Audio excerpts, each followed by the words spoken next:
Coaches Show. We're so glad to be back here at Wing Company, and especially with our special guest here today, coming off of an excellent weekend for both football and soccer.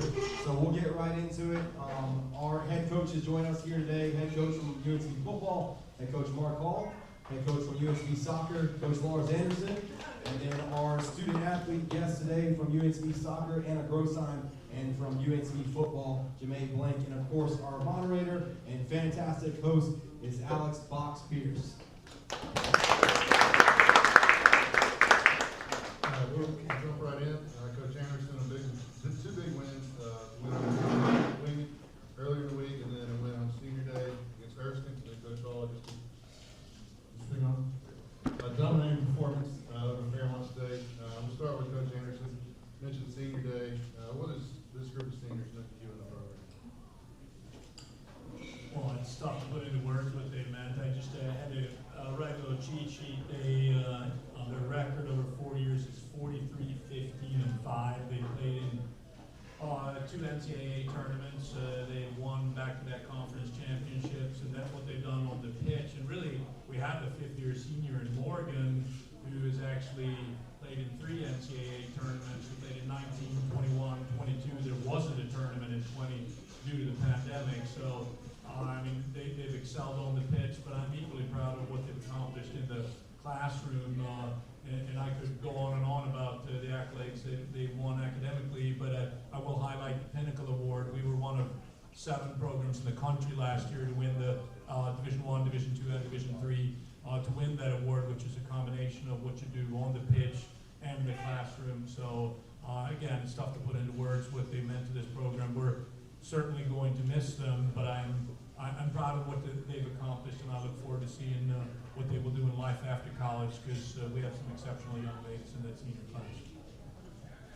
And then for Anna, you've watched a lot of Senior Days now. What's the emotions like watching it? And then next year, what emotions do you think you'll have when you actually get to participate in it? Not gonna lie, I told myself that I was probably gonna cry at some point. I just didn't know when. So when my co-captain Elia came up to the, we're just not gonna walk out, I cried. Others cried. I mean, there's my girls that've been there since we got here. We've been through a lot together, ups, downs. I mean, those are my girls. So to see them go through, I'm so proud of everything that they have done, everything they've continued to do, and I'm gonna stay and do my 5th year. So I'll take my senior night next year. It'll be bittersweet. Obviously, we've done a lot in our time here, so it'll be nice to celebrate all those accomplishments with my teammates, and then looking forward, it's the start of a new chapter. So. And then, Coach, y'all haven't had Senior Day yet, but what is this group of seniors for you guys meant to you and the program? I mean, this group's been really important for us because, coming here and taking over the program, trying to rebuild it. A lot of these guys that have been in the program had already graduated, so they could have moved on with life and done something different, but they took a chance on me and took a chance on our staff, and chose to come back to Pembroke to finish out and play their last year. And then we had quite a few guys that transferred here as well, both former players of mine and kids that came from other schools that wanted to play their last year here at Pembroke because they believed in what we were trying to build. So, they're really been an important group helping us lay the foundation for what we're doing. And really my goal for the next 3 weeks is to send them out with the best season they've ever had. That way, they can look back on their time and at least know they had a great senior campaign and a lot of good times and a lot of wins. And then Jermaine, what have they meant to you personally and both to the team? This senior class is honestly a group of guys that see me come up as a freshman until now. Of course, I was able, blessed to build a relationship with the guys that were already here, but guys like Ray Darius Freeman and Dallas Caparoletti, they were there when I came into college, so they kind of been here with me the whole time. So those are really my guys. And then staying with the players, with the ends of your collegiate careers not far away, what are some of your career goals when you leave UNC Pembroke? Start with you, Anna. So I'm graduating this December with my undergrad in sociology, and then I'm planning to come back, like I said, for my 5th year, pursuing a master's in public administration, and I'm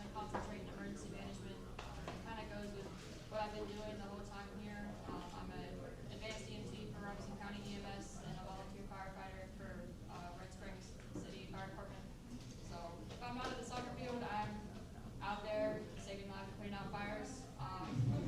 Going forward, I would like to work in the Department of Public Safety, kind of more behind the scenes in operations or logistics. I know what it's like to be on the front lines and what everybody goes through on a regular basis, struggles, things that go well, continue to incorporate those, but also what can be fixed. So I just kind of want more of a laid back office job. It's kind of hard on the body, but you know, that's what I want. What about you, Matt?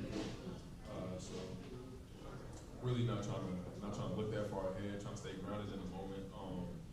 Just because I've enjoyed being under this program and with these coaches, man, these guys have really changed my life. So I'm really not trying to look that far ahead, just trying to stay where my feet are at.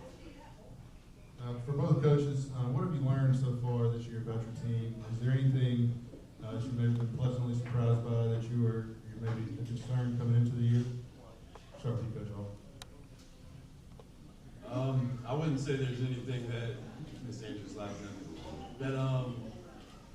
that caught me by surprise. I kind of knew coming in, this is going to be a process, and I've told many people, we're taking over a team that hasn't really won in 7 years, and it wasn't going to get fixed in 7 games. So, we just take it day by day. We're trying to get better each week. The season didn't start the way we wanted it to, but we won 3 out of the last 4. We have a chance to really finish strong here and have the best season they've had since 2016. So I do think we got a good group of guys. We faced a lot of adversity both on and off the fields, and I think they each day handle it well. So I'm looking forward to seeing how we finish. I don't know that I've learned anything new. It's just been reaffirmed that my team does not like to lose, and I think that's a culture that we have that I'm very proud of. I know a lot of programs probably would say you're 7-3-2 coach. What's your complaint? Well, we are at times prisoners of our own expectations and our own standards. For us, 7-3-2, a couple of those games we'd like to have back. And when things don't go well, we figure out what we can do differently. And I think my group is very resilient. I don't know that that's something new that I learned, but it was just reaffirmed that this group, there's a culture of winning. There's a culture of if things don't go well, we're willing to put in the work. I always say there are 2 kinds of athletes.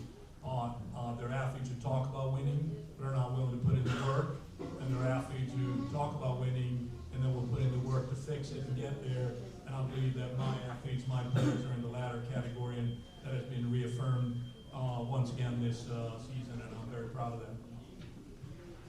We'll go back to the players. When Pembroke football or Pembroke soccer are at their best, they're clicking. What does that look like on the field or on the pitch?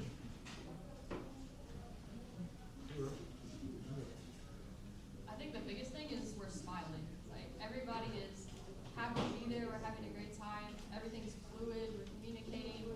The fans are getting involved. We have a fantastic group, and the wrestlers that come out every home game, they're probably our biggest supporters, I think.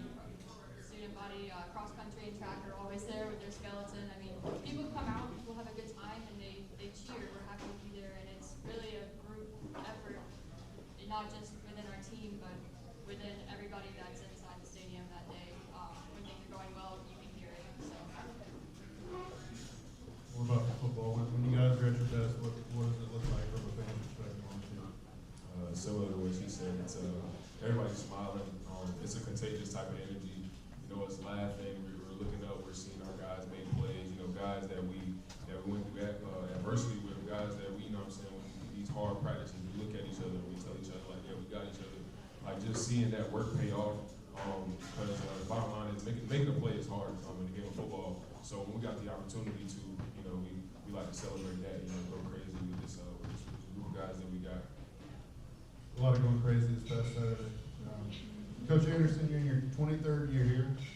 15 of those are double-digit wins, hopefully 16 after this year. What's kind of been the formula for getting to that level and then maintaining it? Well, I think it's a 3-step process. You find athletes who are good enough soccer players, you find athletes who are outstanding students, and the last piece is the character piece. It's not a perfect process. I have failed on occasion, but I think between Coach Padilla and I, we've developed a pretty successful recruiting formula.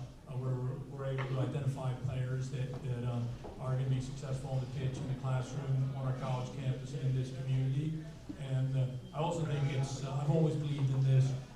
Pembroke is special. I've been here 23 years. I love Pembroke, but Pembroke is like the Marine Corps. It's not for everyone. And I come from a military background, so I know. But to identify athletes who embrace this town, who embrace our college community, who embrace what it means to be black and gold. I don't want to bring players here I don't want players here where Pembroke is their second, third, fourth choice. I want people who love the black and gold and who embrace this campus and this community. And when you identify players like that, it all fits in. And I think we do a pretty good job of that. For me, I love this place, and to share that love with other student athletes is great. You just got to identify them, and once they get here, it all falls into place. I think Coach Hall, that level of sustained success is what all coaches are looking for. What's kind of the, football recipe for getting that level and then maintaining it? I think it's a lot of what Coach just said. I mean, for us, it goes back to recruiting. We got to find the right people and get the right people in the building, and that's both coaches and players. We got to find people that fit us, fit what we're about as a program. Guys that want to be here at Pembroke, guys that are bought into UNCP. We want guys that want to be here for 4 years. I'm not trying to recruit guys that are just going to be here for a year or two and then they're going to jump in the transfer portal and use Pembroke as a JUCO. We want guys that are really bought in. One of our core values is pride. And I always tell the guys, I want them 30 years from now to look back at their experience at UNCP and truly love their time here. So we want to create a great experience for them. But we're just trying to find the right people. I'll start with you, Jermaine. What are some of the qualities of Coach Hall, kind of the characteristics or traits that allows you and your team to have success? What Coach Hall looks for is guys that are like real gentlemen. Yes ma'am, yes sir, no ma'am, no sir. But when you step on that field, it's a switch that clicks. But it's really guys that just embrace any circumstance that they're in. Adversity is going to hit. That's a word that he uses a lot. That's something that he tells us as players is that adversity is going to hit. It's going to come in any way, shape, or form. But what are we going to do in the face of adversity and then moving forward? Because like I said, it's going to happen. It's going to keep happening. So just guys that just ain't going to take nothing from nobody and just going to go out there and take it, make a way instead of trying to find a way. And Anna, what is it about Coach Anderson that leads to so much success for you guys? Well, he's been here, 30 years? 23 years? More than I've been alive.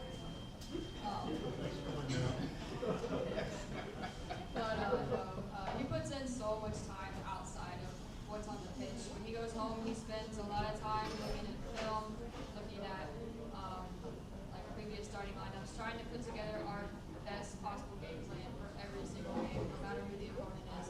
So the amount of time that he puts in outside of the work on the field is remarkable. He trusts his players.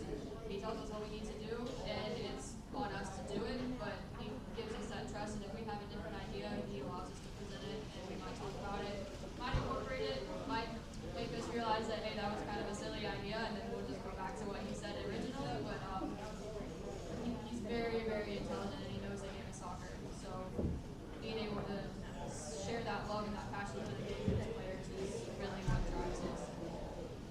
Now that you got your coaches feeling good about themselves, can we get your best Coach Anderson and Coach Hall impressions?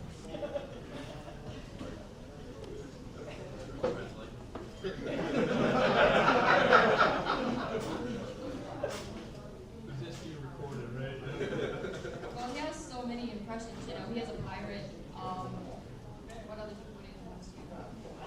He's got your, stereotypical Southern cowboy, you can do those. I know you want to be a pirate. No, well, ladies, whatever comes out of your mouth after that. His hands like this, and he puts his hands on his hip, and he'll look at you for a second, so you can really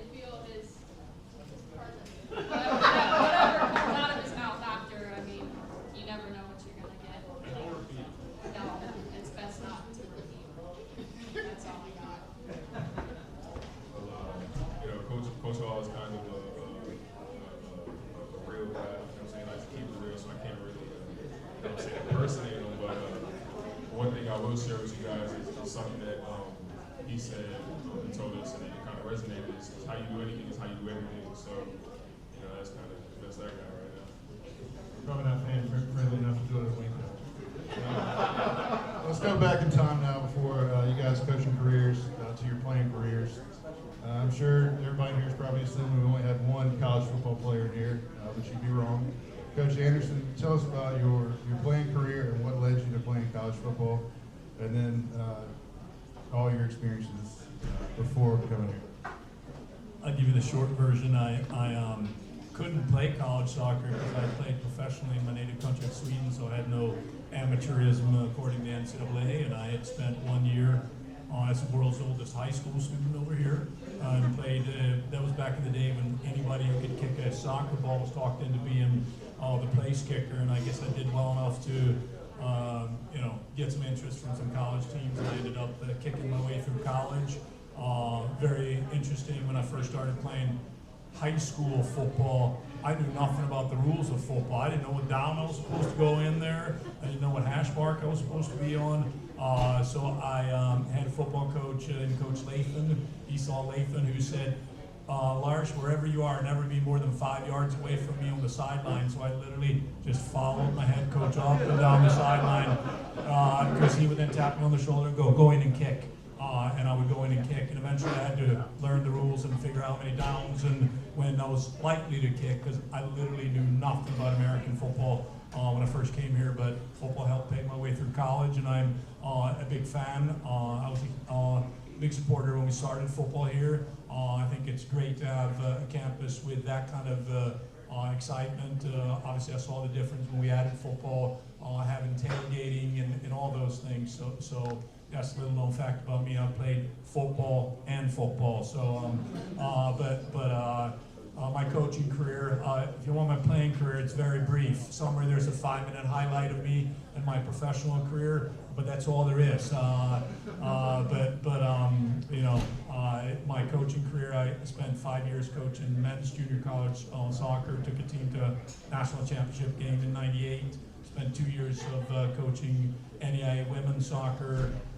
We were a top 10 NAIA program in the country, and then in 2000, Dan Kenny called me. I was in my office in Kentucky, and he called me and asked me if I wanted to start women's soccer at UNC Pembroke. To be fair, I've traveled all over the world. I had the good fortune of traveling all over the world with my parents as a child. I'd never heard of Pembroke, North Carolina, and I Googled it as I was talking to him to pretend I knew where it was at. And then I met Dan, and the rest is history. One that really didn't, and I want to end on this, I'm a feelings guy. When I feel something's right, I'm going to go with it.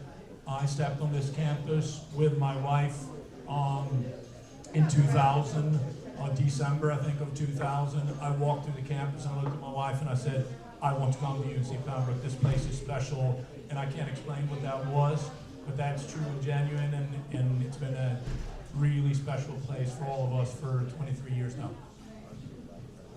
Coach, I'll tell us a little bit about your playing experience and then all the stuff that led you here. Well, I wasn't a very good player, which is why I knew I wanted to get into coaching. So right out of high school, I actually played baseball. I did 2 years of baseball in college. And then I took over a year off and was just at home working. And fortunately, I ran into a college coach and expressed an interest into playing football again. And he gave me an opportunity and was able to play at Urbana. And then fortunately, that staff hired me as a graduate assistant. So I started my career at Urbana University.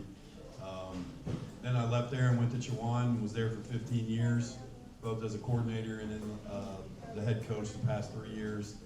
And then that's when this process started with UNCP. And just like Coach said, you know, when I came here on my interview back in December, it was something about being here with my wife, Amy. We got in the car and drove home and just said, let's pray to God that Dick Christie calls me and gives me this job. And thankfully he did the next day, and we're super happy to be here. And we got a lot of work to do, but we really believe in what we think we can accomplish here at UNCP. We'll go back to the players. What was you guys' sports background growing up? Was it always all soccer or all football? For me, growing up, when Pop Warner days, it was all it was really football and basketball. Basketball was something I kind of did on the side, but when I got to high school, I had started, you know, wrestling and playing lacrosse as well. So I was busy year round. Yeah, it was a lot. But it built the character, like it built the character that I have today. Because it wasn't always good. Lacrosse wasn't very popular in my hometown. And so I kind of was like the only one that really took off with it on my team, and that kind of came with its cons, but like I said, it molded me into the person I am today. Being that busy and having something to do all the time, and within the parameters of each sport, it kind of just molded me into the athlete that I am. I don't really think there's a sport that I haven't tried at least once. I dipped my toes in a little bit of everything growing up. I played t-ball when I was little, softball. I played soccer, I played basketball. I played football with the boys at recess. I have a black belt in karate. I also did jiu-jitsu for a little while. But as I got older, I had to start prioritizing what I wanted to do and what I found the most joy in, so I started cutting out some things. I ended up doing karate and soccer together throughout high school, and then more focused on soccer towards the end as I got into the recruiting process. But all of those things, like you said, they molded me into the athlete that I am today. I carry with me little bits and pieces of everything. If anything, karate and jiu-jitsu taught me how to fall when I get taken out on the field, so being able to fall and not get injured is helpful. Yeah, I've enjoyed everything that's got me where I am now, but soccer's definitely been where my heart's at. We'll stay with you. Can you tell us a little bit about the recruiting process and what you learned during that made you believe UNCP was the right place for you? My recruiting process is a little bit unique. I mean, I guess everybody's recruiting process is individual to them, but I did it all on my own. I came from my mom, who is a single mom, trying to take care of me and my sisters. And my mom didn't even really know what I was doing. I mean, I was in my room emailing coaches, trying to figure out, like, how can I get my school paid for, because that was going to be the only way that I went to college. So I reached out to a bunch of coaches. I did 1 or 2 ID camps, but I got a lot of hits from a lot of the people in Conference Carolina, so it's kind of funny when we go play them and beat them. But my recruiting process for here was it's very untraditional, because I knew Coach Lars personally. I'm good friends with his daughter Aspen, but went to high school, played against each other in soccer, hung out together. So I know him and his family on a very personal level, which I think he does a very good job of keeping our personal lives and our soccer lives here separate. It doesn't interfere, but it's also nice to be able to, like, when we're not talking about soccer, it's, hey, how is your family doing? Like, what's going on at home? And it's genuine. So I was looking. I always thought I wanted to go D1, and I realized very quickly once I started looking into it and talking to people that, hey, maybe that's not what I want to do. I want to have a life outside of soccer. So then I started looking more into D2 schools, and I regret nothing. I'm able to go to school. I have time for myself. Obviously, I work outside of playing soccer, and then to have a lot of success on the field, it's been a very good decision for me. Talk about success. 30 goals, 30 assists, the newly minted career assist leader. To have that success, I know you've got to have some confidence in yourself, but did you ever dream you'd have this much? No. I played rec soccer up until my sophomore year in high school, just because of financial situations. I got the chance to play at the classic level, which is really like where they kind of start recruiting, I guess, like your baseline for recruiting. So I really didn't have any experience with upper level soccer until my junior year and my senior year of high school, part of my sophomore year as well. But to go from playing rec soccer, like, to here, it's insane. I never really thought that that's where I would be. Obviously, I had goals and I had aspirations to get there, but I think it comes down to I was willing to put the work in on my own time, and I have an amazing coaching staff, amazing teammates. I have a really good support system at home, and just that internal drive to get me there is, I think, what's gotten me the success that I have. And then Jamae, your process to get here may have been a little different. You followed Coach Hall here from Chuan. Was that more of a you're going to Pembroke, so I'm going to Pembroke type thing, or was it more of a I'm in the portal and you got to re-recruit me type thing? Nah, it was definitely yeah, I'm going to Pembroke, you going to Pembroke. It's like this is me and this guy for life. It's kind of been the driving force behind that. You know, coming out of high school, Coach Hall and Coach Wheeler, you know, they came to visit me. And you know, Coach Hall, he actually, you know, spent time with me. He called me on the phone, you know, personally, and broke it down. It was like, yo, you're a guy that I want on my program. Like, you're a guy I want on my team. I want you to be a four-year contributor. And you know, he gave me an opportunity, you know, blessed enough to have an opportunity to play ball with him. And just the fact that I'm here, and the fact that a bunch of guys came with him, that should just show you what type of guy he is and what type of program he has at Pembroke and that he had at Chuan. Seems like you made a good choice coming here, leading the Mountain East in sacks, second in tackles for loss.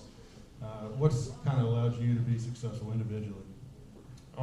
Just trying to do my job, you know, just trying to do my 111. That's kind of one of the things that, you know, is said in football. It may sound cliche, but it's just bottom line. You know, if I handle my job, if I set this edge, then it allows my, you know, second level guys to fly, and it may open up something in the future. So just trying not to be, you know, greedy on the field and trying to be selfless. Really, that's kind of just led to the success. And without the guy over there, and shout out Coach Neely, without him, I wouldn't be where I'm at right now. When we talk about development, coming out of high school, I was something he calls barbecue chicken, and I was terrible, for lack of better words. And with his guidance, it's allowed me to be the player that I am now. And then just the guys that the older guys. Another shout out, Coach Ortiz.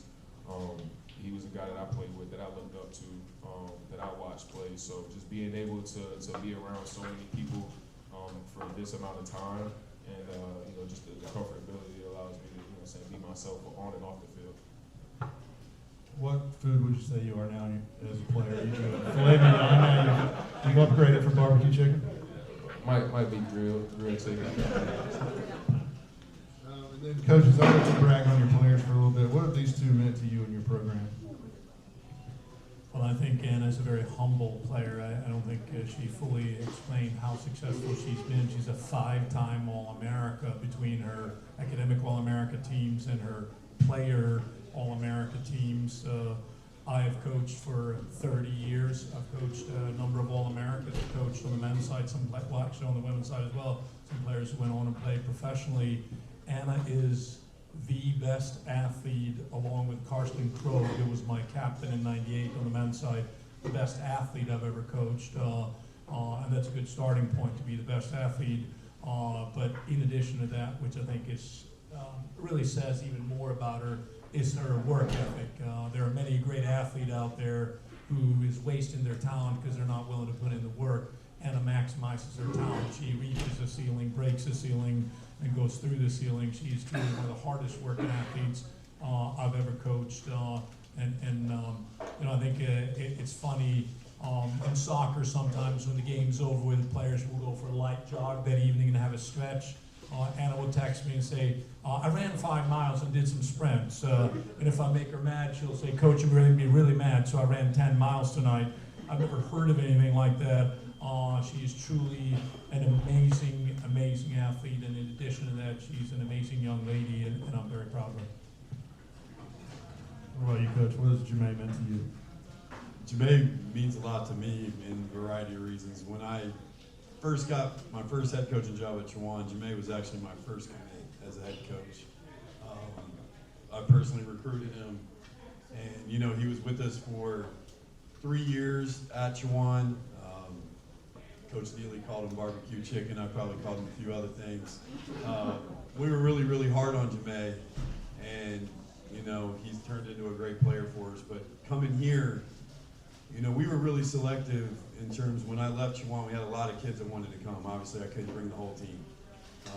We were really selective on which kids we brought here because we knew we wanted to build a championship program here at Pembroke, and you can't take everybody from the last school, but Jamae was one of the first guys we wanted because he embodies what our program is about. And when we talk about having the right guys in the building, you know, Jamae's the right guy to have in the building. So we're not surprised that he's had success this year for us here at Pembroke. He was all conference for us last year. If he's not first team all conference this year, we'll be pretty upset. And I think he has a chance to possibly lead the country in sacks, which should give him an opportunity to be an All-American as a junior. And it goes back to a lot of the hard work that he's put in. He's extremely coachable, which in our program you have to be, because we're, you know, one of my mottos is we're the hardest on our best players. You know, and I told our guys that when I got here, we're not going to build the program from the bottom up. We're going to build the program from the top down. So we're going to be hard on the coaches, and we're going to be hard on our best players. And if our best players embody what we're about, then it's a trickle-down effect. And I think, you know, Jamae is one of those guys, and he's helped get us to where now we're starting to win a few games. And thankfully, he has another year, and so I think you'll see us continue to build with Jamae going into next season as well. Coach Anderson, you talked earlier about the sustained success you guys have had. How do you handle that success and kind of being the hunted among the conference and having that target on your back? Well, I think it's a good thing to be the hunted. It means that you've had success in the past. You've had, like you mentioned, sustained success. You just have to find a way to deal with the pressure that comes with that. But again, it's a good thing, right? I'd rather I have to deal with the pressure of being back-to-back conference champs and staring down at 2 of 14 and trying to save my job, right? I think we obviously use that in recruiting, and we talk about handling the expectations that not expectations from the outside, internal expectations. Our athletes have immensely high expectations, and I recruit kids that I believe can handle that and can continue to elevate those expectations. And you know, I think we're doing a good job of doing that, and we're proud of our success, and we make no apologies. We're good, and we know it, and we're going to continue to be good. Then on the flip side of that, Coach, you mentioned in a press conference a couple weeks ago how teams are scheduling Pembroke for their homecoming games. Is that something you guys kind of embrace right now as being the hunters? Well, I'm never going to embrace being somebody's homecoming game because that means that we're not a good program. So hopefully, you know, we will stop being everybody's homecoming game, like I said a couple weeks ago.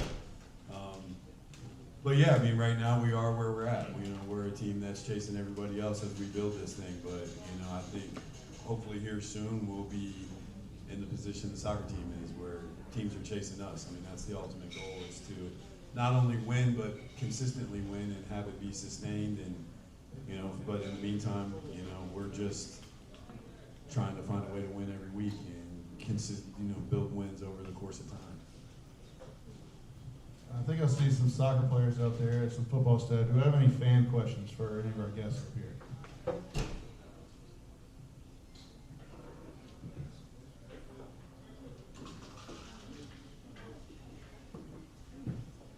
What we got back there?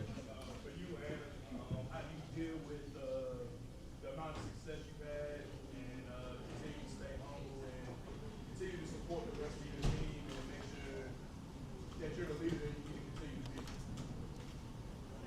So prior to every season, Coach has us write down team goals and individual goals. So obviously, our team goals consisted of things like winning the conference championship again and stuff like that. But my individual goal for this year was to help others get where I'm at. So just continuing to build people up and encourage them even if they're feeling down, doing my part to contribute every game. As Alex mentioned, the assists. Assists take 2 people. I'm setting you up, but you're finishing it. So if I can continue to set other people up for success, they're going to finish it because I'm going to make sure that they finish it. I'm going to be on them. I'm going to tell them, like, hey, keep going. You got this. We're in it together. Just bringing people up with you. Don't go on a journey by yourself. It's lonely. That's not all I got for that. We'll end it with some rapid fire questions. I think this is going to become a staple of the coaches show here. So we'll just kind of pass the mic back and forth. We'll start with you, Coach Anderson. In another life, what animal would you be? wolf. I'm a bit of a loner. I'm a leader, but I'm also a loner. I like my alone time at times. So that comes with being married and having 4 daughters. You need your alone time. So I'm a wolf at times. Unfinished. I'd definitely be a sloth. Just chilling. A tiger. Send it back this way, Coach. Dream vacation spot. I actually have this hidden, the guys are laughing at me right now, but I have this little hidden town in the state of Idaho that one day I'm just gonna retire and go there. They thought I was joking about it, but it's a little French resort town in Idaho that nobody knows existed. If you look online, you probably think it's fake. So you might just look it up. I won't tell you the name of it. I probably gotta say like the little huts on the water. Is that like what's that like Bora or something like that?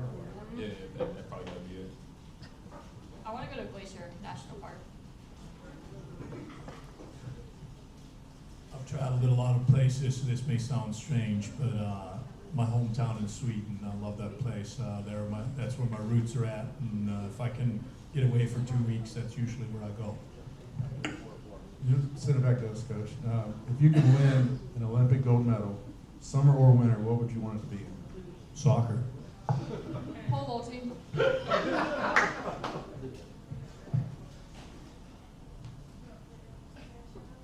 Shoot, I'd probably just go like 400. That seems pretty tough. It seems like a challenge. The 100. Who would play you in a movie about yourself?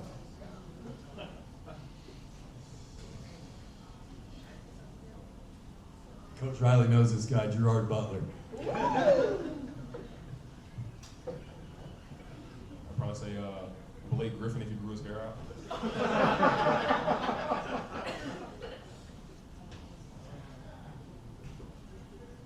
have no idea. I like Jennifer Aniston. My wife says I'm a narcissist, so I'm going to go with Brad Pitt. One thing people do that you can't stand.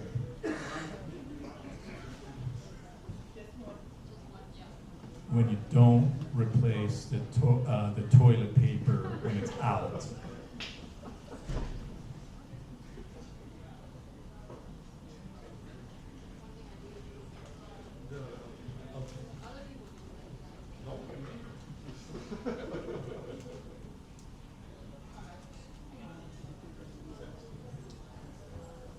I probably gotta say, and it's come from my mom. It's just like when people like talking to me and like they got like food in their mouth, they like smacking and stuff. It's probably gotta be it. I would say complain. Make sure you finish your food before talking to Jamae today. Favorite Halloween candy? It's not really a candy, but I was born on Christmas. So I'm a big pumpkin roll guy. My mom used to make me a nice pumpkin roll for my birthday. And my wife makes this thing called angel poop. She actually brought it to the game this week and let some people taste it, and it's now become a fan favorite. So I'll have her make some for homecoming. Probably gonna get bashed for this. Please don't do it. But like candy corn, it's like probably slap on. Thank y'all. Hold it down. Every year at Halloween, my mom makes these little white chocolate pretzel. She makes it look like a spider web. She puts some, I don't know what she puts in it, but it's really good. That's my favorite. I'm going to have to go with the candy corn as well. I'm team candy corn all the way. You either love it or hate it, and I love it. Would you rather talk like Yoda or breathe like Darth Vader? I'm not going to do it. I was going to try, but I'd rather breathe like Darth Vader. I think I'd rather talk like Yoda. Definitely talking like Yoda. I'm with Coach, definitely breathe like Darth Vader. I got an image to uphold here. Travel back in time or travel to the future? I would definitely go back in time. Yeah, I'm going back in time? Back in time, but I wouldn't change anything. I'd definitely go back in time. I'd like to be in a cowboy in a western style setting. Tombstone, one of my favorite movies. We got a couple more. Coach, best meal you could cook? Swedish pancakes. Don't let him lie, he orders pizza every Friday. Salmon, rice, and asparagus. Gotta go with the pancakes, man. Can't go wrong with the pancakes. Slap them on the skillet and be all right. I can't cook, so spaghetti. Spaghetti, I don't know. All right, and our last one, celebrity crush. I plead the fifth. My wife might be listening somewhere. I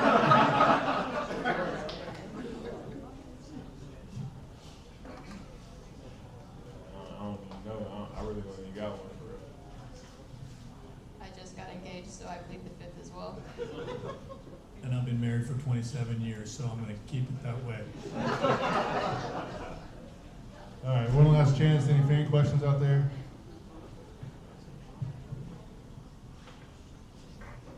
All right, well, appreciate you coming out. Hope you guys learned some stuff about our guests. Enjoy your meals, and we'll see you guys next time.